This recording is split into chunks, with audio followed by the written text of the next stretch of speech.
ইব্রাহিম আলাইহিস সালামের দাওয়াতে মাত্র 2 জন মানুষ মুসলমান হয়েছে। কয়জন? একজন হলো তার স্ত্রী সারা, আরেকজন হচ্ছে তার ভাতিজা, তার নাম লুত।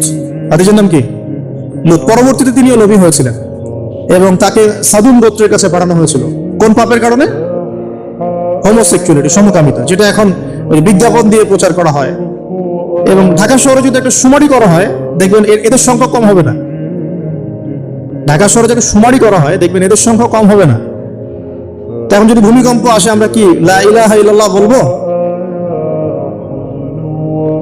বলে তো, আমরা তো ডেকে নিয়ে আসতেছি ভূমিকম্প, আমরা ডেকে নিয়ে আসতেছি যে আল্লাহ পাক বলছেন এগুলো করো না, গজব আসবে। আমরা করছি আর এটাকে ডেকে নিয়ে আসতেছি, আসো। আর এদিকে আমরা মানে রড সিমেন্টের অ্যাডভার্টাইজ করতেছি আর কি, এগুলো দিয়ে বাড়ি বানালে কোনোদিন ভাঙবেও না, কাঁপবেও না। আমাদের চিন্তাগুলো কেমন হয়ে গেছে জানি।